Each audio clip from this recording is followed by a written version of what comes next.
Namaskar. Welcome to today's session. I am Dr. Vidhi Madan Chadda, and the title for today's session is Indian Securities Depository System, Legal and Regulatory Framework. In today's session, we will discuss the key aspects of depository system in the country, and particularly we will focus on the legal and regulatory framework which is supporting it. Before we begin, let us take a second look and give an overview of the topics that we'll be covering in today's session. We will start with the emergence and need of depository system in the country, the framework, why it was required to be institutionalized. What were the circumstances which led to the institutionalizing of the depository system in the country? Thereon, we will move to discussing the basic concepts and processes for depository system. Then we'll move on to deliberate upon the role of key participants in this depository system. This discussion on the role will lead us to understand the rights and obligations that each of these players have in this system. Then we will appraise the legal and regulatory framework which supports the depository processes in the country. And finally, we will take a look at the role of SEBI, Securities Exchange Board of India, as a regulator in ensuring investors' protection in the depository system. Let's start with the understanding of the need, the emergence of the depository system in the country. The institutionalization of depository system can be said to begin with the enactment of the Depositories Act of 1996. This law, along with allied rules, led to causing a sea change, or we can say a paradigm shift in the manner in which the securities are traded in the securities market. As traditionally, prior to this, the securities were dealt and traded in the physical format, paper format, right? We used to deal, buy, sell shares and other securities in the paper format, share certificate format. However, moving to depository system allowed us to trade in securities in the electronic format. The need was felt owing to the huge volumes of funds and investors being attached to the securities market, because after a point it becomes difficult to deal with the load of paper and tracking the paper movement in the form of share certificates, keeping records, addressing grievances. It became incumbent to move to depository format, that is e-format, e-system of dealing with securities. So introduction of depository system actually removed the physical, structural as well as systematic risk that are inherent while we deal with the physical share certificates. Because, any such dealings would lead to challenges of theft, forgery, mutilation, destruction of share certificates. And today, even, in the times of post-pandemic, we understand that e-documentations and, keeping the records in the e-format have become, a reality. Even today, important documents like degree certificates, other key documents can be kept in DigiLockers and e-formats. So it began in 1996 that this transition from physical share certificates, we moved to the system of electronic credit system of securities. This required institutionalizing a structure which would facilitate this process. For institutionalizing this structure, we required the establishment of certain bodies which could facilitate this very process. One of the key players in this process is the depository. So depository can be compared to an organization like a central bank, wherein the securities are held in the electronic format. And this happens at the request of the shareholder. However, the shareholders do not directly reach out to the depositories. They can reach out to their agents called as depository participants, right? So in order to utilize the services which depository offers of safekeeping of securities, maintaining the ownership and other allied data set of the investors, and also being the link between the issuer companies and the investors. So they are linked to the ultimate investors through their agents, that is depository participants. So the law requires for Depositories Act 1996 provides that there can be multiple depositories which can be established in the country. Just after the enactment, we had one depository being set up called as NSDL. Later in the session, I'll also delve into the constitution and the functions of these depositories. And later on, another depository, CDSL, was also added as a depository for providing services of dematerialization, that is the conversion of physical shares into into electronic form, and providing these facilities of safekeeping and other allied services. And the law, that is Depositories Act of 1996, provides that depositories, in order to function as a depository, must be a company which is incorporated and registered under the company law in the country. And also, before acting as a depository, they must be registered with the Securities Exchange Board of India. Then we move on to understand the depository, the role, the establishment of depository participant. Depository participants are those whom we directly reach out to. So anybody who's desirous of investing in the stock market, trading in shares, first reaches out to a depository participant.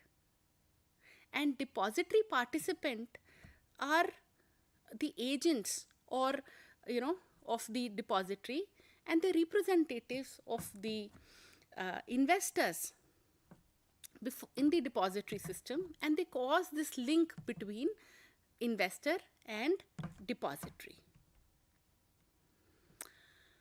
Now that we understand that a company which gets a certificate of registration from SEBI can be a depository, we'll also discuss the two depositories, about the two depositories which have been set up in the country, that is NSDL and CDSL, they provide for various services, like the services of opening of account, of dematerialization. Dematerialization is actually a process whereby we convert the physical share certificates into electronic format. So it is exactly like when we go to a bank, we deposit cash, and in terms of depositing that cash, that entry is reflected, credit entry is reflected in our bank account. And whenever we take out those monies from ATM or any other ATM and from bank branches, that amount is debited from our balance. Similarly, when we purchase and sell the shares, this credit and debit entries get reflected in these accounts. A corollary to dematerialization is rematerialization. That is when we convert our electronic shares, the shares which we use, keep in electronic format, to physical share certificates. Then settlement, other services like disbursement of non-cash benefits, like right issue, bonus issue to the accounts, dissemination of such benefits is also easier through this depository system. Actually, these depositories, when they form this link, they facilitate and they reach out to the ultimate investors through the mechanism of depository.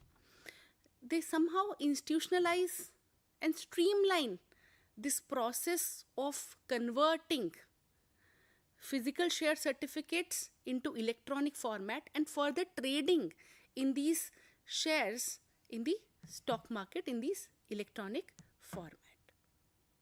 On similar lines, we have to understand that depository participants, when we say that depository participants are agents, are those which agencies like law provides that any financial institution, any banking company, even stockbrokers above a particular threshold limit can function as a depository participant after applying with SEBI, registering with SEBI, and getting attached and complying with the bylaws of these depositories. So hence, they act as an agent of the depository. They act as branches or banks which directly deal with the depositors. Then these facilities of account opening, dematerialization, rematerialization, or settling accounts, and even अगर as an investor आपको अपने कोई account अपनी details share change करने हैं, address या name या nominee, all this can also be facilitated through this mechanism of depository participant easily. And then this customer interface also allows ease of pledging or such hypothecation and other such requirements if the investor wants at any point in time. Then we have to understand that there are this framework that is facilitated through the legal and regulatory setup in the country has issuer company, the companies which issue shares. Then there are depositories, NSDL, CDSL. We have two depository. The basic difference between the two is, besides of course I said this NSDL, National Securities Depository Limited, was established in 1996 and later was followed by Central Depositories Service Limited, which was established in later in 1999. NSDL is attached to NSE, those shares, scrips, bonds, etc., which are traded at National Stock Exchange, and CDSL is facilitates the trading at BSE, Bombay Stock Exchange.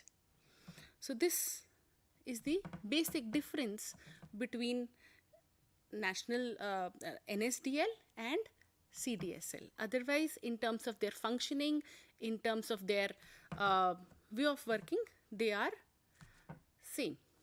Then there are depository participants. As I said, these are agents which who can be financial institutions, banking institutions having the securities division, then even stockbrokers, even custodians, share transfer agents, ये सारे भी depository participant की तरह काम करते हैं. आप देख रहे होंगे ये कुछ नाम है जो बहुत कॉमनली डिपॉजिटरी पार्टिसिपेंट्स के बारे में जब बात करते हैं तो ये नाम सामने आते हैं, जिनके पास हम जाके डीमैट अकाउंट, ट्रेडिंग अकाउंट हम ओपन कर सकते हैं. Then there is ultimate investor who tends to benefit with this streamlining of the process. Now, as I said, that this process of converting physical share certificates in the electronic format, which gives this benefit to the to all the stakeholders, not only the investor but also to the issuer companies and other participants in the securities markets, like share transfer agents, custodians, clearing houses, and the overall ecosystem of the capital market also benefits with this streamlining process, because we don't have to deal with the challenges of handling volumes of papers, and all the disbursements of entitlements of the investors also reaches in a time-bound manner. Hence, this process of dematerialization reaps and gives several benefits to all the stakeholders. Before moving to benefits in detail, let us try to understand the process of dematerialization. The investor desirous of converting their physical share certificates into electronic formats can reach out to any depository. There is no restriction on the choice of depository. Depending upon investor's choice, depending upon the best services that are offered by a particular depository, cost effectiveness, quality of services, a particular depository participant can be chosen by an investor, and an account can be requested to be opened by the investor with the depository participant. Now, for opening an account, suppose you have your share certificate with you and you are thinking of converting it into the electronic format, then you follow this process. However, if you take, you have procured a share which are normally being done through the demat account only, electronic format only, can be later on converted if you want to keep them in the physical format, share certificate format. So in order to convert, let us first understand the basic steps that you have to follow, which are laid down under the law and the framework. That is, you fill out a form that is called as a dematerialization request form, where you submit your physical share certificate, you cancel it and you submit it for conversion. This is then intimated to the depository and ultimately to the issuer, and these changes in the records are then being facilitated. Your physical share certificates are cancelled, and the number of shares are then credited in your demat account. आपको account खुलवाने का वही same एक bank account का procedure होता है. KYC norms, your ID proof, Aadhaar, PAN card are the documents which you need to submit. Then जैसे मैंने कहा, ये benefits पूरे इकोसिस्टम को आते हैं. इन्वेस्टर्स के लिए ऑफ कोर्स बेनिफिट ये है कि paper work and address change, name change, theft, जो भी एक फिजिकल डॉक्यूमेंट को रखने के लिए जो भी चैलेंजेस होते हैं, they all the risk are minimized and even done away with. Then of course faster disbursements of payment upon buying, selling. It is easier to transfer and even later for any nomination and transmission to legal heirs is also facilitated easily through this process in a cost effective and less time consuming manner. And even the non-cash benefits like the bonus, the right issue are easily dispersed through this mechanism. However, it doesn't, I'll just suggest that the Act, Depository Act, does not, restrict the right of the investor to only opt for dematerialization, holding in e-format. Though there is a requirement by SEBI to deal with shares in the dematerialized format, however, the law gives an option to retain the shares in the physical format. However, with the benefits that arise and accrue to investors, it is beneficial to move to electronic format. Then, of course, issuer company के लिए भी better रहता है क्योंकि सारा कुछ ई format में होता है. वो इजीली रिड्रेस कर पाते हैं ग्रीवेंसेस को, डिलेज मिनिमाइज किए जा सकते हैं, and even updating the records, maintaining the records and updating them frequently becomes easier. The capital market, of course, tends to benefit with transparency in dealings, with good governance, better practices, and attracting foreign and institutional investors. As I said, there is a legal framework which provides for depositories law, which is the central legislation.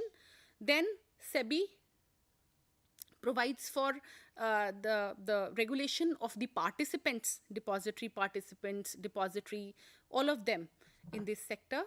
And depositories frame their bylaws for deciding the scope of functioning of its business partners in the market, and the business rules are also drafted for their operational activities. Besides that, an interface of other legislations can also be taken into consideration. As we understand that the aim of an objective of this law is to provide the institutional framework so that this transition from physical to electronic form can be facilitated, and then this dematerialization and holding of shares, stocks can be done. Law permits all the kinds of securities, shares, bonds, debentures, government securities to be dematerialized under the Act.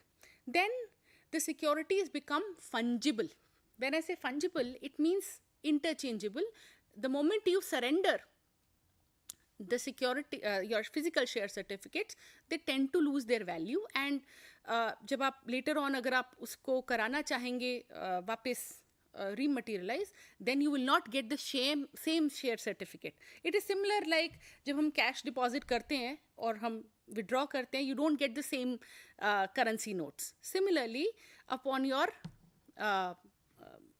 moving to dematerialized format, the shares become fungible.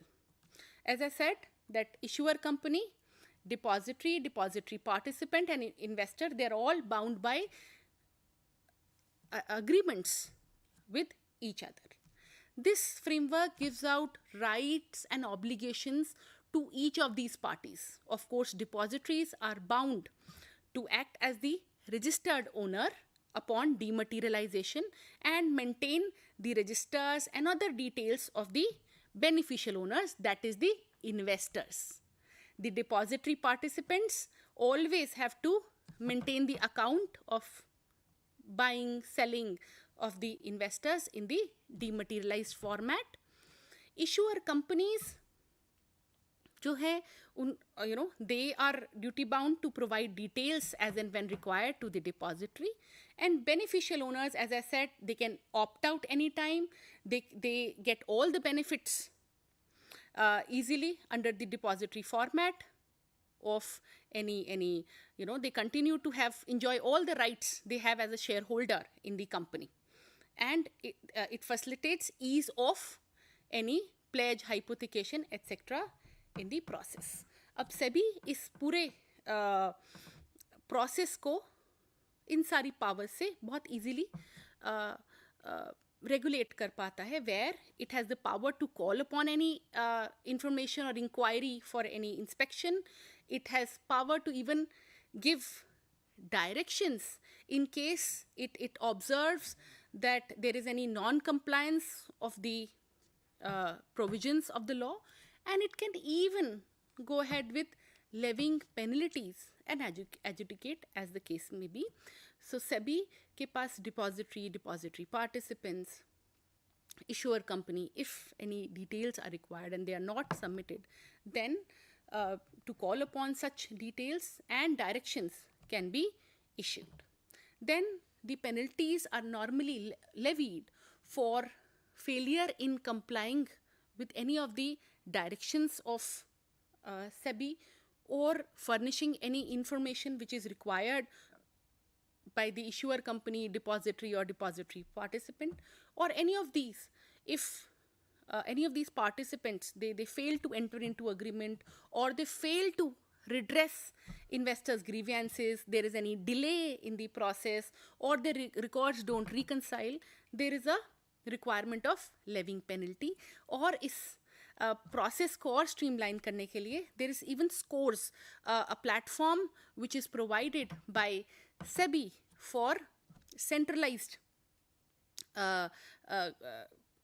redressal of grievances of the investors. So scores.gov.in एक platform है जहाँ पे easily कोई भी redressal है grievance का investor का in this process of dematerialization, depository से depository participant या किसी भी और intermediary से can be done. So that's brief account of the framework that provides for depository system in the country. Thank you so much.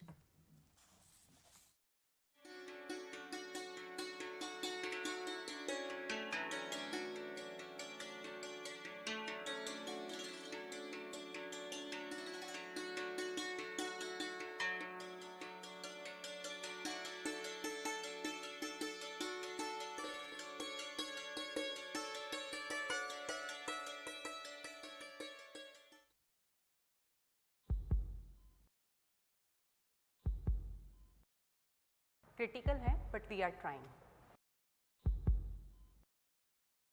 ये सब हुआ कैसे? एक फोन आया था राजेश के पास.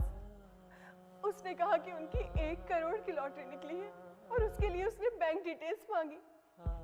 राजेश ने सारी डिटेल्स दे दी. 1 घंटे के अंदर ही उनके बैंक अकाउंट से सारा पैसा साफ हो गया और वो यहाँ आ गए. हार्ट अटैक आया है. देखा आपने, आपकी जरा सी असावधानी क्या कर सकती है. डिजिटल फ्रॉड करने वालों से सावधान रहें. अपनी बैंक डिटेल्स, अपना डेबिट या credit card number, expiry date, CVV, OTP, PIN कभी किसी को ना बताएं. सावधान रहें, समझदार बने. IEPF अथॉरिटी द्वारा जनहित में जारी. हाँ जी सुरेश जी, रिटायरमेंट के बाद जो प्रोविडेंट फंड आएगा उसका क्या करेंगे? कुछ खास प्लान नहीं है. पड़ा रहेगा बैंक में, ब्याज आता रहेगा और क्या. सुरेश जी, बैंक से कितना ब्याज आएगा? एक नई स्कीम बताता हूँ, उसमें पैसे लगा दो. साल भर में दुगने बल्कि चौगुना हो जाएगा. हाँ, बस कुछ नए मेंबर्स बनाने. नहीं सुरेश जी, इन सब फालतू चक्करों में मत पड़िए कि नए मेंबर बनाना, रातों रात करोड़पति बनाना, ऐसे सपने दिखाने वाली स्कीम से बचकर रहें. आप लालच में आकर नहीं, समझदारी से निवेश करें. नए मेंबर बनाओ, वर्ल्ड टूर पे जाओ, कमीशन पाओ या उपहार घर ले जाओ। ऐसे सपने दिखाने वाली स्कीम से बचकर रहें। ऐसी स्कीम्स धोखा हो सकती हैं। IEPF अथॉरिटी, कॉर्पोरेट कार्य मंत्रालय द्वारा जनहित में जारी।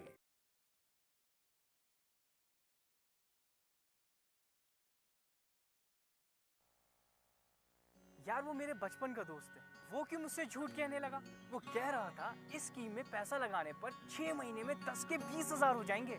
और तूने मान लिया? ऐसा ऑफर कौन छोड़ता है? 10,000 के 20,000।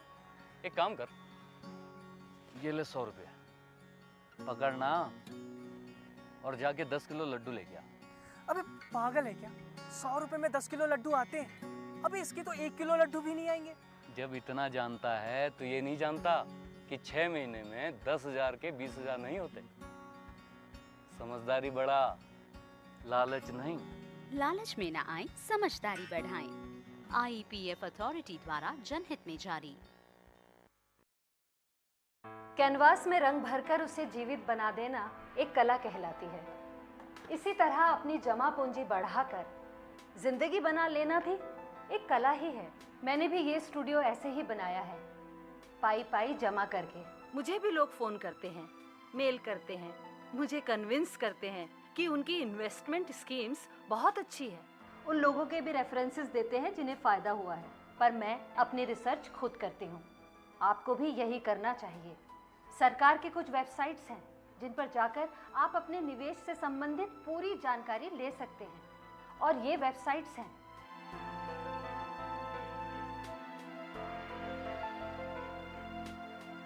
मैं अपने पैसों को लेकर सावधान रहती हूँ, आप भी रहिए। IEPF अथॉरिटी द्वारा जनहित में जारी।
Namaskar, I am Pankaj Kumar from Institute of Company Secretaries of India. Today we have very interesting topic on capital market. तो मैं स्वागत करता हूँ आप सारे लोगों का कैपिटल मार्केट के इस टॉपिक में। और आज जिन चीज़ों को हम कवर करने वाले हैं, जिन चीज़ों के बारे में हम बातचीत करने वाले हैं, वो है क्या, वो ज़रा समझते हैं। शायद ही हम में से कोई ऐसे होंगे जिन्होंने शेयर मार्केट, सिक्योरिटीज़ मार्केट या कैपिटल मार्केट के बारे में ना सुना होगा। सुनते हम सारे के सारे लोग हैं इन चीज़ों के बारे में, लेकिन जब भी बात आती है कभी इन्वेस्टमेंट की, तो हर कोई कहता है कि भाई हम सिक्योरिटीज़ मार्केट, हम कैपिटल मार्केट के बारे में यही जानते हैं कि हमने अपने पैसे लगाए और पैसे हमारे जो हैं वो दुगुने तिगुने हो जाएंगे। ये तो नहीं पता पैसे दुगुने तीन गुने हुए या नहीं, पैसे हमारे इंक्रीज़ हुए या ना हुए, टेंशन ज़रूर इंक्रीज़ हो गया। तो अब आज के इस सेशन में, आज के इस सीरीज़ में हम क्या कवर करने वाले हैं कि अगर हम कहीं अपने पैसे लगाते हैं, हमारे हार्ड कोड मनी होते हैं, वो हमारे बचाए हुए पैसे होते हैं, क्या ऐसा तरीका हम करें जिससे हमारे पैसे सुरक्षित तरीके से लगे। मतलब सबसे पहले तो हम जानते हैं जरा कि जनरल सेंस में इस कैपिटल मार्केट का मतलब क्या है, यानी कि जिस मार्केट में हम इन करने जा रहे हैं उस मार्केट का हमें नॉर्मल एस्पेक्ट पता होना चाहिए कि ये मार्केट का जनरल अंडरस्टैंडिंग क्या है। तो जनरल अंडरस्टैंडिंग देखिए, किसी ने पैसे लगाए, पैसे लगाने के बाद वो पर्सन क्या सोचता है कि हमारे पैसे क्या हो जाए, इंक्रीज हो जाए। अगर हमारे पैसे इंक्रीज हो जाए तो वो कब होगा, जब जहां आपने पैसे लगाए हैं वहां पे इतनी अपॉर्चुनिटी होनी चाहिए कि उनके पैसे बढ़ रहे हो, तभी तो आपके पैसे बढ़ेंगे। अगर हम कहीं पैसे लगाते हैं तो क्या कहीं कोई ऐसी अथॉरिटी है जो इस बात का ध्यान रखती है कि कहीं हमारे पैसे डूब ना जाए, जिस कंपनी में हम पैसे लगा रहे हैं वो कंपनी कल को फ्रॉड ना कर ले, या जिनके जरिए हम पैसे लगा रहे हैं वो इंटरमीडिएरीज कहीं मैनिपुलेशन ना कर ले। आए दिन आप सुनते रहते हैं भाई इस बार क्या, तो कोरोना के कारण, अब क्या, तो नई नई बीमारी मंकी पॉक्स। कभी समझ में आता है कि भाई यूक्रेन पे हमला हो गया, कभी लगता है कि चाइना बॉर्डर पे जो है वो टेंशन हो गया। टेंशन कहीं पे भी क्रिएट हो, सबसे ज़्यादा टेंशन हमारे पास पहुंचता है, क्योंकि अगले ही पल हम सुनते हैं कि सेंसेक्स इतने पॉइंट गिर गया, निफ्टी इतने पॉइंट गिर गया, और लोगों के इतने हजार करोड़, सही कह रहा हूं मैं, इतने हजार करोड़, यानी कि जब वो बात होती है तो हजार करोड़ में बात होती कि इतने पैसे लोगों के डूब गए, लोगों के जो है वो चले गए, लोगों का लॉस हो गया। आखिर ये फेनोमेना होता कैसे है, क्यों होता है ये फेनोमेना, और हम क्या ऐसा करें जिससे हमारा इन्वेस्टमेंट सुरक्षित रहे। जी हाँ, यही सारा कुछ हम इस सेशन में कवर करने वाले हैं, ताकि हमें और आपको इससे फ़ायदा हो सके और हम अपने इन्वेस्टमेंट करने से पहले अलर्ट रह सके। तो अब जरा हम समझने की कोशिश करते हैं कि क्या है ये कैपिटल मार्केट, और लेते हैं इसके बारे में एक अंडरस्टैंडिंग। सबसे पहले बात आती है कि ये कैपिटल मार्केट है क्या, जिसके बारे में इतना शोर शराबा होता है, ये है क्या, क्यों जरूरत पड़ी इस कैपिटल मार्केट की, आया कहाँ से ये कैपिटल मार्केट, कब आया ये capital market. That means we have to find the answer, how it has been evaluated, how it has been evolved, when it has been evolve, why there is need of capital market, जरूरत क्या है हमें। अगर हमने इन चीज़ों का जवाब ढूंढ लिया तो ऑटोमेटिकली हमारा इन्वेस्टमेंट स्ट्रैटेजी आसान हो जाएगा, और हम जिस मार्केट में जा रहे हैं, भाई मार्केट का मतलब ही होता है मंडी, यानी कि जहाँ पे आपको क्या मिलेंगे, जहाँ पे बायर सेलर मिलेंगे और कोई ना कोई वहाँ पे सामान होगा। तो अब ये जो हमारा अंडरस्टैंडिंग है कैपिटल मार्केट को लेकर के, वो कितना प्योर है, इसको जरा हम चेक करते हैं। तो सबसे पहले हम बात करते हैं इसके ओरिजिन की, कि कैपिटल मार्केट इवॉल्व कैसे हुआ। भाई कभी ना कभी तो ये मार्केट आया होगा, पहले दिन से तो ये मार्केट होगा नहीं, तो ये मार्केट आया कहाँ से। आप नॉर्मल मार्केट जैसे कहते हैं सब्जी मंडी, क्या मतलब है, आप गए, आप मार्केट गए, वहाँ से आपने सब्जी खरीद लिया। Electronics market, you are going there and buying the electronic items. तो आखिर ये जो हमारा कैपिटल मार्केट है, यहाँ क्या होता है, कैसे ये हमारा इवॉल्व हुआ। चलिए, मैं आपको बिल्कुल रेगुलेशन में नहीं उलझाऊंगा, ना ही आपके ऊपर सेक्शन की बॉम्बार्डमेंट करूंगा। बहुत कॉमन टॉपिक है, बहुत यूजफुल टॉपिक है, इसलिए we will make it very simple and very very informative. तो चलिए सिंपल तरीके से ही बात करते हैं, एक नॉर्मल सा एस्पेक्ट डिस्कस करते हैं। आप इस समय श्रीलंका के बारे में सुनते कि भाई श्रीलंका का तो बैंड बजा हुआ है, बहुत बुरे हालात है वहाँ के, बहुत बुरा इकोनॉमिक कंडीशन है। ऐसे ही हर कंट्री का अपना एक इकोनॉमिक कंडीशन होता है, इकॉनमी होता है।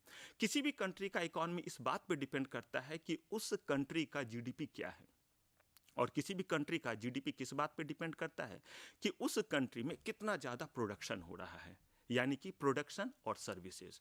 किसी भी कंट्री में जितने भी कंपनीज होते हैं, XYZ, चाहे वो टाटा हो, इन्फोसिस हो, पोलैरिस हो, कोई भी कंपनी क्यों ना हो, या तो वो कंपनी ना कोई प्रोडक्ट बनाएगी या कोई ना कोई सर्विसेज प्रोवाइड करेगी। चाहे वो आपके क्लोथ्स हो, चाहे वो आपके फोन्स हो, चाहे वो आपके AC हो, या और भी लग्जूरियस कार्स हो।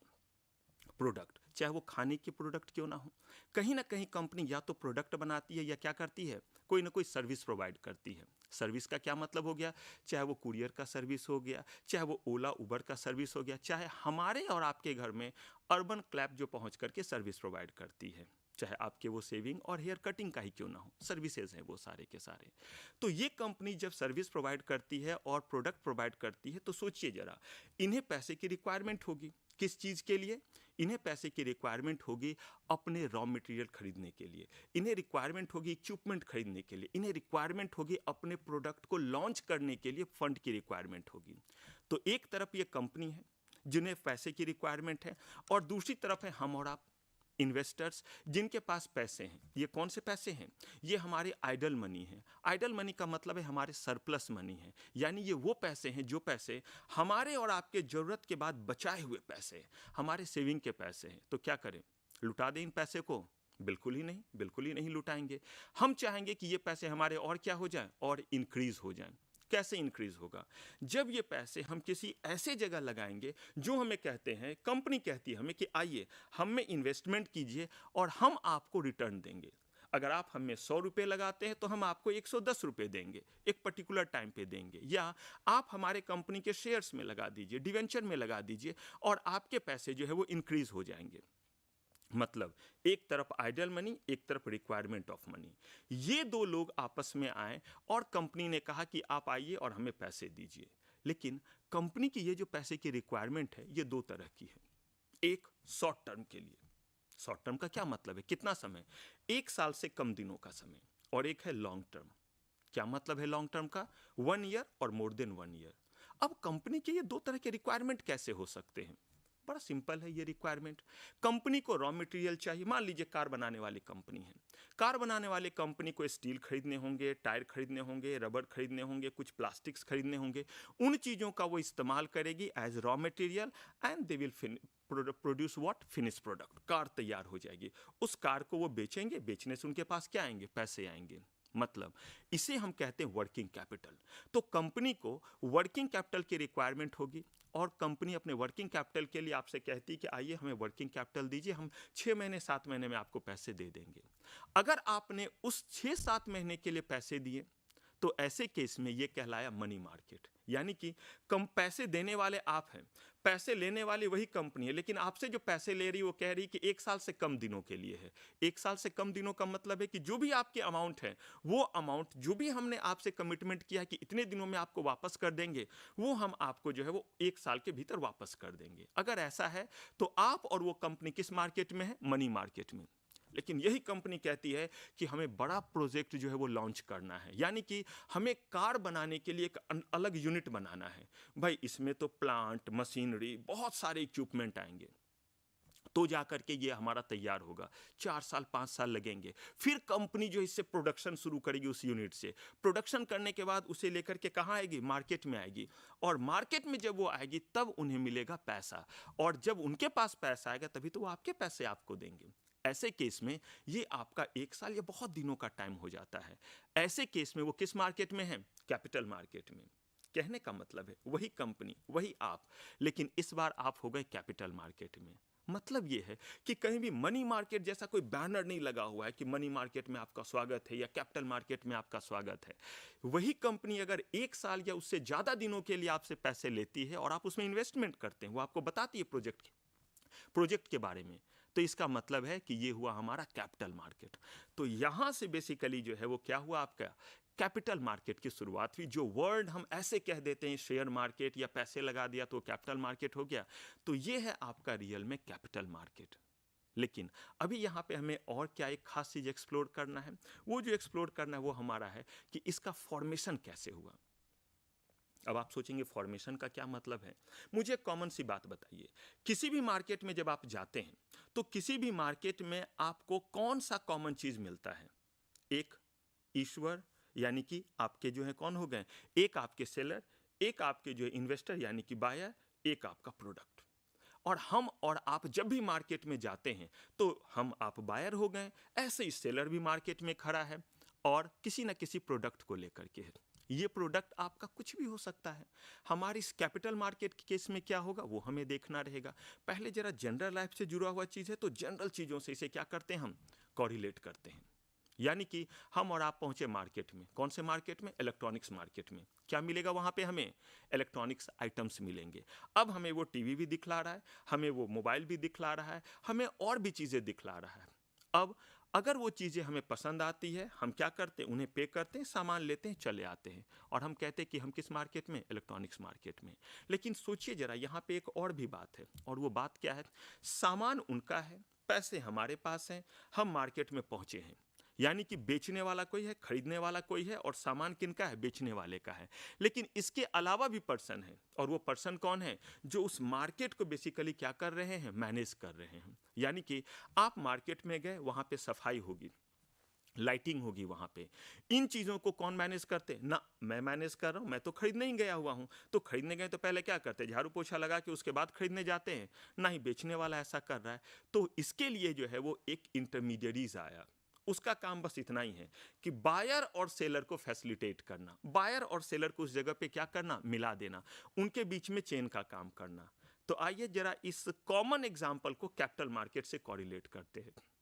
आप हैं इन्वेस्टर्स, आपके पास पैसा है, आप जो है वो कंपनी के पास गए, कंपनी ने कहा कि हम आपको अलग अलग तरह के इंस्ट्रूमेंट इशू करेंगे, जैसे वहाँ प्रोडक्ट कहते हैं, यहाँ पे सिक्योरिटीज इंस्ट्रूमेंट कहते हैं। अब ये इंस्ट्रूमेंट सिक्योरिटीज क्या हुआ, ये इक्विटी शेयर हुआ, प्रेफरेंसेस शेयर हुआ, डिवेंचर हुआ, बॉन्ड हुआ, बड़े तरह के इंस्ट्रूमेंट हुए। इंस्ट्रूमेंट पे कभी हम फिर चर्चा करेंगे, बहुत डिटेल में बात करेंगे। कहने का मतलब है कि कंपनी ने आपको बता दिया कि भाई हम इस तरह का आपको इंस्ट्रूमेंट दे रहे हैं, आप उस इंस्ट्रूमेंट के बारे में जानकारी लेते हैं। आप कहेंगे सर हम क्या जानकारी लेंगे, समझ लीजिए इंस्ट्रूमेंट का मतलब हो गया इटेबल सब्सटेंस। देखते हैं हजारों तरह के लोग, लाखों तरह के लोग, लाखों तरह के डिशेज हैं। किसी को बहुत टेस्टी चीज़ पसंद है, किसी को बहुत हाइजेनिक पसंद है। कोई कहता है मुझे नहीं खाना है वो बकवास सा पिज़्ज़ा, बर्गर या गोलगप्पे, कोई कहता है अरे यार वो बहुत टेस्टी होता है मैं तो खाऊंगा ही। मतलब ये है कि किसी ने हेल्थ के साथ कॉम्प्रोमाइज़ किया तो क्या मिला, टेस्ट मिला। कोई कहता है ना टेस्ट के साथ कॉम्प्रोमाइज़ करूंगा, मुझे क्या चाहिए, मुझे अच्छा हेल्थ चाहिए। ठीक वैसे ही कंपनी अलग अलग तरह के इंस्ट्रूमेंट आपको ऑफर करती, क्योंकि लोगों का रिस्क लेने का एपेटाइट अलग अलग है। कुछ लोग कहते हैं मुझे बहुत प्रॉफिट चाहिए, कंपनी कहती है बहुत रिस्क भी उठाना पड़ेगा। क्योंकि आपके दिमाग में ये क्वेश्चन आता, सर हर कोई तो चाहेगा क्या करना, हर कोई तो चाहेगा ज़्यादा से ज़्यादा जो है मुनाफा कमाना, ज़्यादा से ज़्यादा प्रॉफिट अर्न करना, लेकिन फिर उसके साथ एक और भी चीज़ जुड़ा हुआ है। कौन सा चीज़ जुड़ा हुआ है, वो है रिस्क, कि आपका रिस्क ज़्यादा है तो ही आपको क्या मिलेगा, प्रॉफिट ज़्यादा मिलेगा।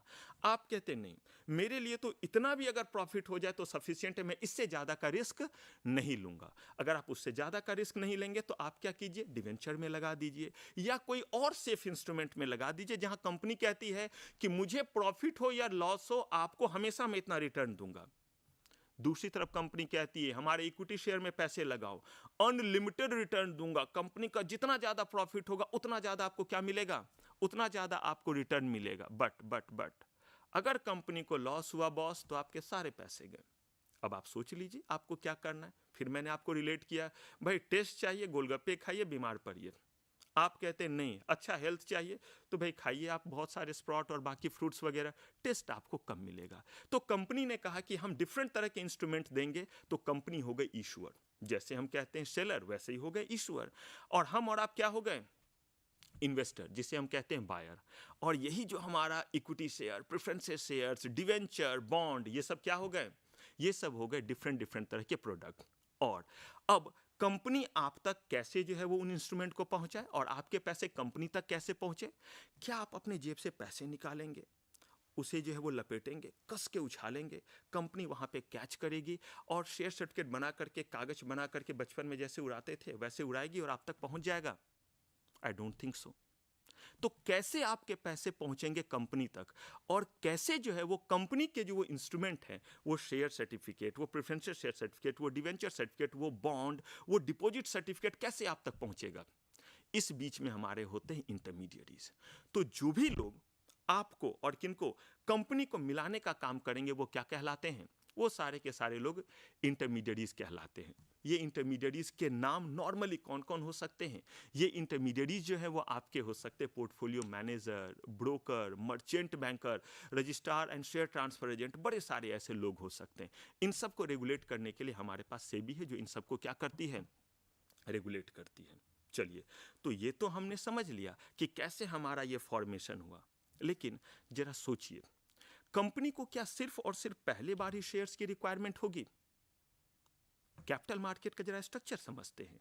क्या कंपनी को अपने पूरे लाइफ में सिर्फ एक ही बार कोई इंस्ट्रूमेंट इशू करना पड़ेगा? मैंने आपको पहले ही कहा कि कंपनी को जब जब पैसे की रिक्वायरमेंट होगी लोगों के बीच में जाएंगे।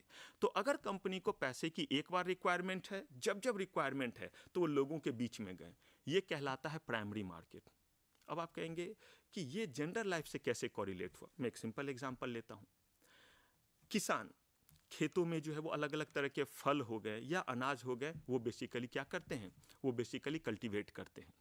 आपके पास ऑप्शन है, जैसे ही किसान ने अपना फसल काटा आप वहां पे रहिए और किसान से ले लीजिए, पॉसिबल? आम का ही एग्जाम्पल ले लीजिए, आम का सीजन है, मैंगो का सीजन है, भाई पेड़ से तोड़ा उन्होंने, आप गए वहां पे खरीद लिया, उनसे लेकर के चले आए। लेकिन जरा सोचिए, जिस समय धान, गेहूं, मक्का, बाजरा, जो भी चीज हो, फ्रूट्स हो, जिस समय किसान ने अपने खेतों में उपजाया, उस समय लोग गए और ले लिया। लेकिन जो लोगों ने नहीं लिया उन तक कैसे पहुंचेगा? किसान का वो फसल तो खत्म हो गया, क्योंकि लोगों ने उनसे वो चीज खरीद लिया।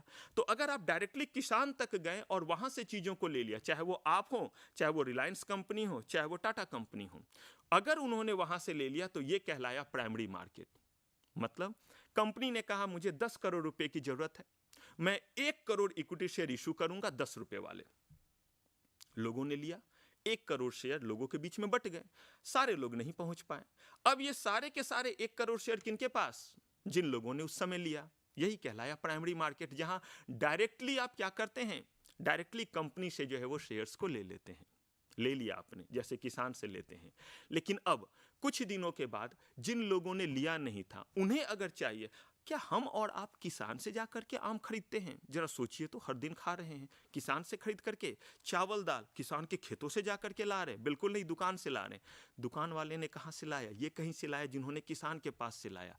इसका मतलब ये है कि एक बार जब वो सामान पहुंच गया उन लोगों तक जिन लोगों ने प्राइमरी मार्केट से लिया था, किसान से लिया था, या कंपनी से जिन लोगों ने शेयर्स लिया था, अब अगर आज के डेट में मुझे शेयर्स चाहिए तो अब तो इन्फोसिस देने वाली नहीं, क्योंकि उन्होंने तो इशू कर दिया है 1 करोड़ शेयर।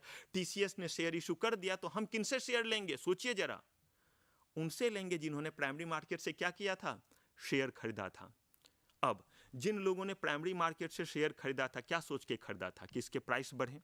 कैसे उन्हें पता चलेगा कि शेयर्स के प्राइस हमारे बढ़ गए? Think over it. कैसे पता चलेगा? क्या उन्हें सपने में शिवजी आएंगे, सावन का समय है तो? या जिस भी धर्म को आप मानते हैं, क्या आकर के यहाँ पे अल्लाह आपको कहेंगे, वाहेगुरु आकर के आपको कहेंगे, जीसस क्राइस्ट आपको आकर के कहेंगे कि बच्चा इसका प्राइस बढ़ गया है, जा पता कर और इसे बेच दे? इसका मतलब है कि कोई ना कोई एक ऐसा मार्केट होना चाहिए जहां पे जाकर के आप इसके प्राइस को देख सकें। आप मार्केट जाते तभी भिंडी का प्राइस, तभी टमाटर का प्राइस पता चलता है, घर बैठे पता चलता है मार्केट जा करके। अब जरा सोचिए, अगर आपके पास सामान है, टमाटर है, भिंडी है, मार्केट ही नहीं है, कहां बेचिएगा? है तरीका, टोकरे में डालिए, गली गली घूमिए, टमाटर ले लो, भिंडी ले लो, और मोहल्ले वाले ने आवाज दिया तो ले लीजिए। ठीक वैसे ही होता अगर कोई मार्केट नहीं होता। कंपनी ने आपको तो शेयर दे दिए, कंपनी का काम खत्म, कंपनी को पैसे मिल गए। अब आपके पास सर्टिफिकेट है, इन्फोसिस का शेयर है, आपके पास टीसीएस का शेयर है, खुश रहिए, हैप्पी बर्थडे मनाइए। कल को जरूरत पड़ गई, बेचना है, क्या कीजिएगा? डालिए टोकरे में शेयर सर्टिफिकेट को, गली गली घूमिए। सही कह रहा हूं मैं, ऐसा ही होता। लेकिन ऐसा ना हो, इसके लिए बीच में रेगुलेटरी बॉडी आई और उन्होंने कहा कि जो भी कंपनी शेयर इशू करेगी, उन्हें सेकेंडरी मार्केट, जिसका एग्जांपल है स्टॉक एक्सचेंज, जो आप सुनते हैं, Bombay stock exchange, national stock exchange, कहा कि आपको स्टॉक एक्सचेंज में से क्या करना पड़ेगा? लिस्ट करना पड़ेगा, जिसे सेकेंडरी मार्केट कहा गया। देखिए, ये भी मार्केट ही है।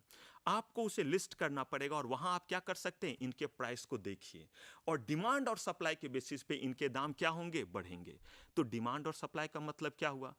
टमाटर कभी सुनते हैं 20 रुपए किलो, कभी सुनते हैं 60 रुपए किलो, कभी आप सुनते हैं कि भाई किसानों ने इतना ज्यादा उत्पादन कर लिया कि मार्केट में प्राइस बहुत कम है। ठीक वैसा ही शेयर मार्केट का है। अगर कंपनी का बहुत अच्छा रिजल्ट आया है, कौन सा रिजल्ट? पढ़ाई का रिजल्ट? बिल्कुल नहीं, उनका अपना फाइनेंशियल रिजल्ट अगर अच्छा आया है, अगर उनको जो है वो 30% का प्रॉफिट, 50% का प्रॉफिट हुआ है, क्या होगा? ऑब्वियस सी बात है, ज्यादा से ज्यादा लोग उस कंपनी के शेयर लेना चाहेंगे या नहीं? क्यों? क्योंकि उस कंपनी को प्रॉफिट ज्यादा हो रहा है, इसका मतलब आपको डिविडेंड क्या होगा? डिविडेंड आपको जो है वो ज्यादा मिलेगा, और डिविडेंड ज्यादा मिलने का मतलब है कि आपके जो है वो शेयर्स के प्राइस भी धीरे धीरे क्या होते जाएंगे? बढ़ते चले जाएंगे। This means what? This means कि आप उस कंपनी में लगाना चाहेंगे पैसा जिसका प्रॉफिटेबिलिटी क्या हो? ज्यादा हो। अब बताइए मुझे, डिमांड बढ़ेगा या नहीं बढ़ेगा? टीसीएस का प्रॉफिट का रिजल्ट आया, डिमांड बढ़ने लगे, जैसे ही डिमांड बढ़ेगा ऑटोमेटिकली प्राइस बढ़ेंगे या नहीं बढ़ेंगे? बढ़ गया प्राइस। यही तो है डिमांड सप्लाई। रिजल्ट बुरा हुआ, प्राइस क्या होगा? ऑब्वियसली कम होगा। लोग चाहेंगे जितना बेच सकते हैं बेच लो, और आने वाले दिनों में इसके प्राइस और क्या हो जाएंगे? कम हो जाएंगे। हमारे जो 10 रुपए के शेयर हैं शायद वो 5 रुपए हो जाएंगे, या हमारे और भी प्राइस क्या हो जाएंगे? कम हो जाएंगे। तो ऐसे केस में अब आपके पास क्या बचता है कि सेकेंडरी मार्केट में आप डायरेक्टली क्या कर सकते हैं, उसे बेच सकते हैं जब प्राइमरी मार्केट में इशू हो गया है तब। तो जितने बार भी कंपनी शेयर इशू करेगी हमेशा किस मार्केट में करेगी, प्राइमरी मार्केट में। और जितने बार भी प्राइमरी मार्केट में शेयर इशू होगा हर बार उसे स्टॉक एक्सचेंज में क्या करना पड़ेगा, सेकेंडरी मार्केट में उसे लिस्ट करना पड़ेगा। और वहां पे जिन लोगों को आपस में ट्रेड करना है वो आपस में क्या करेंगे, ट्रेड करेंगे। लेकिन अगला एस्पेक्ट यहां पे आता है कि क्या हमारे पैसे जो हैं वो सुरक्षित हैं? क्या कोई ऐसा बॉडी है, रेगुलेटरी बॉडी है जो हमारी ख्याल रख रही है? बिल्कुल, ministry of corporate affairs, ministry of finance और सबसे important securities and exchange board of India बिल्कुल पेरेंट्स की तरह, माँ पापा की तरह आपका ध्यान रखते और कहते हैं कि अगर इन्वेस्टर के साथ कुछ गड़बड़ होगा तो हम इन्वेस्टर्स के साथ हैं। मतलब इन्वेस्टर्स के लिए उन्होंने जो है वो बड़े सारे जो है उनके फायदे के लिए रूल बनाया और कंपनी को कहा कि बॉस जब भी आप शेयर या कोई भी इंस्ट्रूमेंट इशू करेंगे तो आपको क्या करना है, आपको उन इंस्ट्रूमेंट और अपने कंपनी के बारे में सब कुछ बताना है और then let them to decide whether they have to make their investment और नॉट। उनके ऊपर छोड़ दीजिए कि उन्हें इन्वेस्टमेंट करना है या नहीं। सेबी ये नहीं कहती है कि इस कंपनी में पैसे लगाओ, इस कंपनी में लगाओ। सेबी कहती है कि मैं आपको सारे इंफॉर्मेशन प्रोवाइड करूंगा क्योंकि मैं कंपनी को बोलूंगा कि आपको ये सारे इंफॉर्मेशन देने पड़ेंगे। कौन से इंफॉर्मेशन देने पड़ेंगे कि कंपनी का फाइनेंशियल्स पिछला कैसा रहा है, कंपनी में कैसे डायरेक्टर है। जरा सोचिए, अगर कंपनी को चलाने वाले लोग ही लंगले लूल्हे काने कुबड़े होंगे, कहने का मतलब है कि they are not sound by academics and finance, तो कंपनी को कैसे प्रॉफिट होगा? कंपनी को प्रॉफिट ही नहीं होगा तो वो आपको डिविडेंड कैसे देंगे? लेकिन जब कंपनी अपने शेयर इशू करने लगती है तो सेबी उन्हें कहती है कि आप डिटेल बतलाइए, ऑफर डॉक्यूमेंट में सारे बातों को लिखिए। अगर सेबी ये ना कहे तो कोई भी कंपनी अपने खराब चीजों को कभी नहीं बताएगी। कंपनी तो सिर्फ अपनी बड़ाई करेगी, भाई कि हम तो ये हैं, हम वो हैं, हमारे में ये लोग हैं, हमारे में वो लोग हैं। लेकिन कंपनी को एक और हिदायत दी गई कि अगर आपने कुछ गलत बताया तो ज्यादा नहीं हम करेंगे, सिर्फ और सिर्फ 25 करोड़ का आपके ऊपर फाइन लगाएंगे, या जितना आपने लोगों को मिसलीड किया है, जितना आपने प्रॉफिट इस चीज से अर्न किया उसका 3 टाइम्स आप पे लगाएंगे। जो ऑफिसर्स इसमें होंगे उनको 10 साल के लिए free lunch, free dinner, free accommodation, पोसंपा भाई पोसंपा, समझ रहे ना, 10 years ऑफ इम्प्रिजमेंट, यानी कि हम उनको जेल भी करवाएंगे। अब जरा सोचिए, मैंने आपको कहा कि हम जितना एजुकेट करने से नहीं समझते हैं उतना हम डर से समझते हैं। गवर्नमेंट ने कह दिया अगर हेलमेट नहीं लगाओगे भाई तो 1000 रुपए का फाइन लगेगा।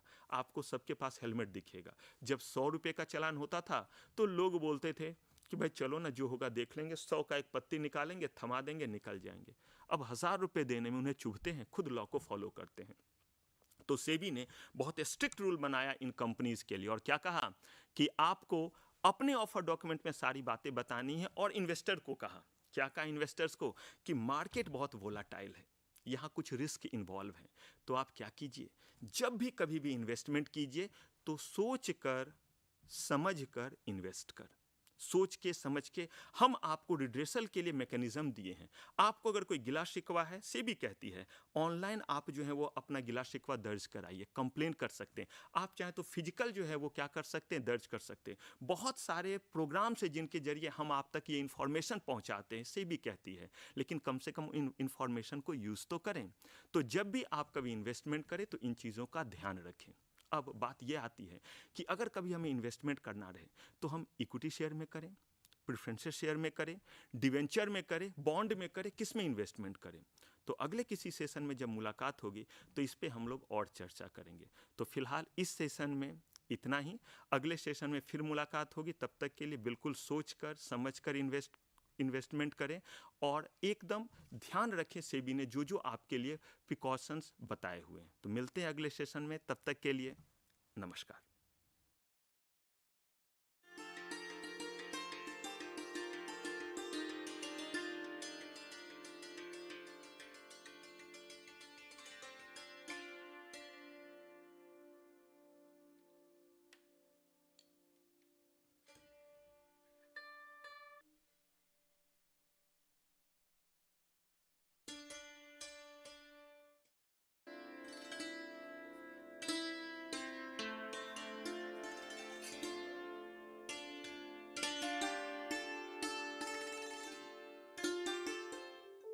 Do you wish to be part of a television studio like this or any other media system?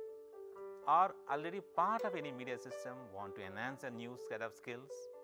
Welcome to School of Journalism and New Media Studies.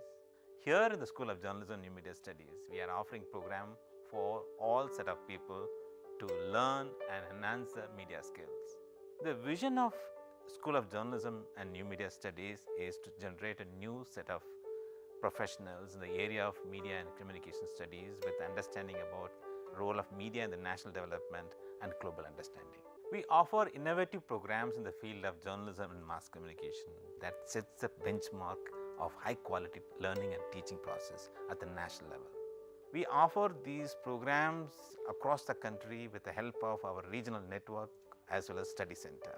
Same manner, many of our programs are offered through online mode with a sophisticated learning management system. SOJNMS offers programs from PhD in journalism and mass communication till certificate level. We have masters in journalism and mass communication. The eligibility is a bachelor's degree, and we are introducing this program in 3 languages: Hindi, Tamil and English. Students from national and international students can join either through online mode as well as in the distance mode. We have 4 postgraduate diploma programs, specialized areas in the field of development communication, digital media, electronic media and journalism and mass communication program. And all these 4 programs are available in distance mode. 2 programs are available in online mode, development communication and digital media. And we have specialized certificate program in community radio. IGNOU employs various media and communication tools for better teaching and learning process. School of Journalism and New Media Studies utilizes this media system for delivering all our programs. Come and join with us for exploring a new career and enhance your media skills.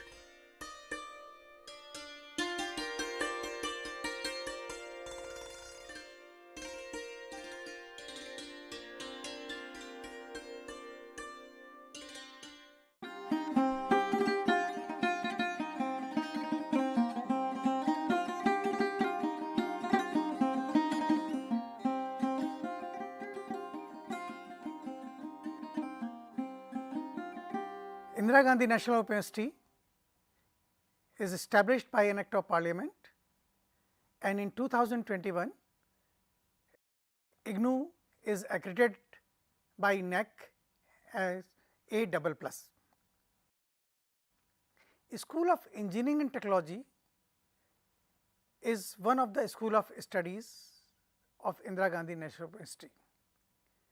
We have developed many programs for you: MSc in Renewable Energy and Environment, PG Diploma in Industrial Safety, PG Certificate in Industrial Safety, Diploma in Smart City Development and Management, Certificate in Smart City Development and Management, PG Certificate in Inventory Planning and Warehousing System for Engineers, Certificate in Wastewater Treatment Techniques, Certificate in Condition Monitoring. All these programs are available at IGNOU website at School of Engineering Technology web page. You can get the information about the duration, about the fee and about the program coordinator by visiting the home page of School of Engineering and Technology.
Good afternoon. Today we are going to discuss about the revision of the post-basic BSc nursing and what are the courses and the structure that have come through when we have revised the program. We all know what is School of Health Sciences. School of Health Sciences is one of the most important school of IGNOU. It is most important. Why? Because it helps in augmenting the various roadways for medical nursing faculty as well as the students in order to lead pathway into their career development. Today we are going to talk about various types of programs in nursing. There are various programs of the nursing discipline which are on offer from IGNOU University and School of Health Sciences. These are degree programs, certificate programs, there are doctoral degree programs, and there are diploma programs. All these programs are very important for the nursing. Let us talk about the details of various programs which are offered by the nursing discipline. First and foremost, as I talked about, PhD in nursing. PhD nursing is an important program because it helps to provide doctoral degree to the nursing professionals who are with the MSc nursing. The maximum time period for this is 3 years, the minimum time period is 3 years, and the maximum time period is 5 years. Then we next have post-basic BSc nursing, which is very helpful for the nurses who have done their diploma program and want to further their education into the degree program. The minimum duration is 3 years and the maximum duration is 6 years. It is of 112 credits. It was launched in the year 1994, but however, now 2 revisions have been done for the program and the recent revision has been done in the year 2020-2022.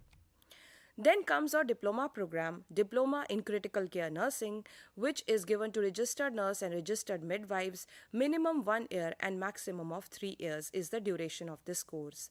You must note that as per the Indian Nursing Council letter, we have been given to this program a continued nursing education program of 55 CNA credit hours, which is equivalent to 11 credits, and it is very useful for renewal of the nursing registration.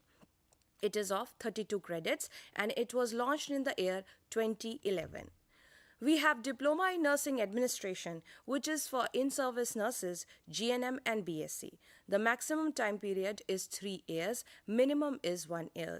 This program is also very useful because Indian Nursing Council has now given 55 CNA credit hours equivalent to 11 credits for the renewal of registration for nurses.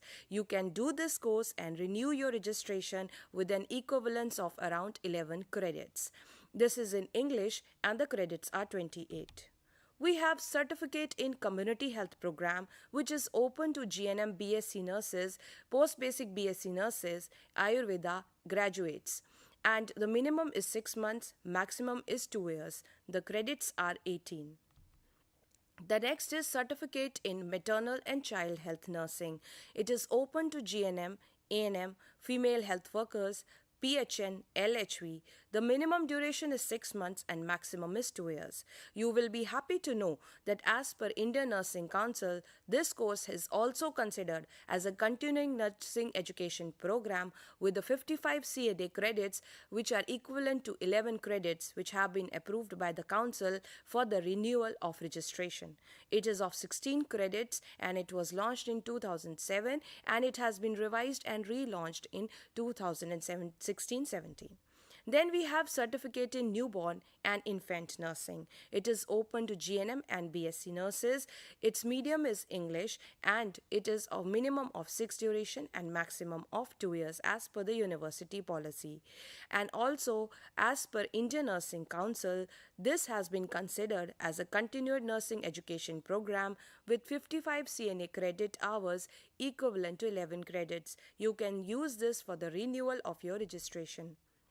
We have Certificate in Adolescent Health and Counseling, which is open to teachers who are teaching in primary, secondary school or any graduates. The medium is English and the credits are 14.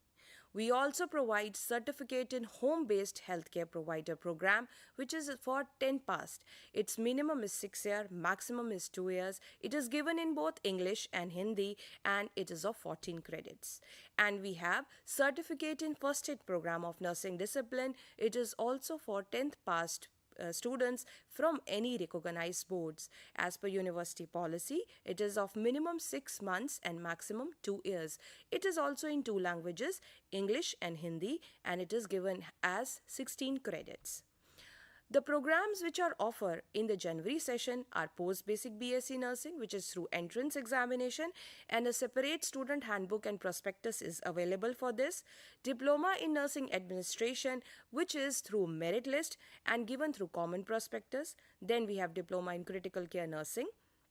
And the programs which are on offer in January and July are all the certificate programs. They are open in January and July, and you can find for their information in the common prospectus, and you can check it at IGNOU website. Now we will come to post-basic BSc nursing, which has been revised. What is the eligibility of this program? This is an in-service nurses who are registered nurses and registered midwives known as RN/RM, having 10+2 with 3 years diploma in general nursing and midwifery with a minimum of 2 years of experience after registration as RN and RM in this profession.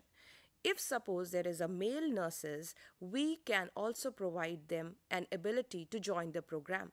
If they have not done midwifery in the GNM program, they should have a certificate in any of the nursing courses of 6 to 9 months duration prescribed by Indian Nursing Council in lieu of midwifery.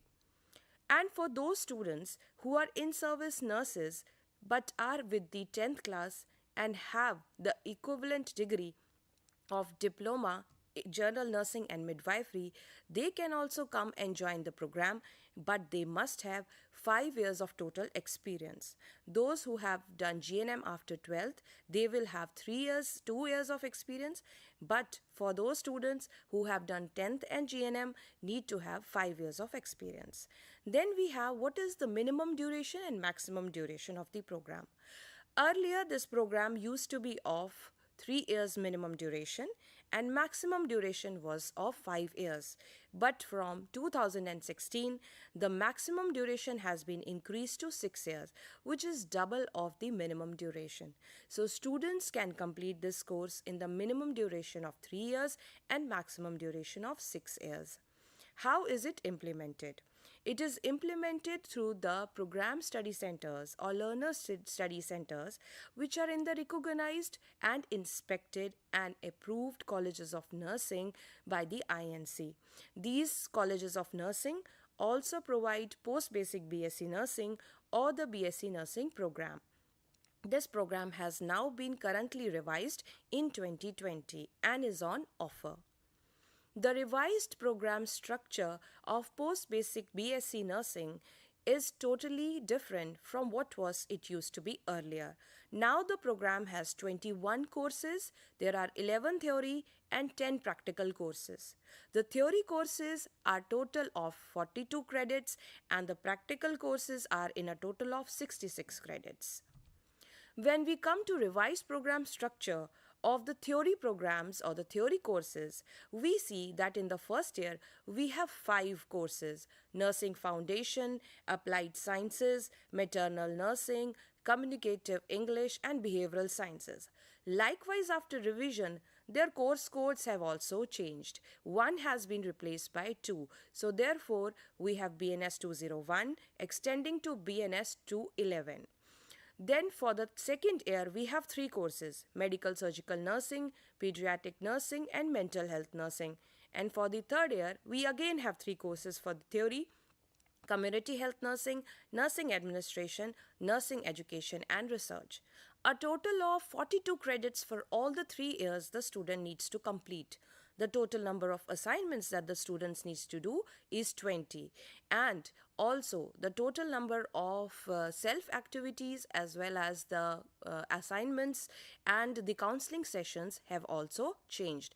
The total number of counseling sessions are now 232, and self-study hours are 1029.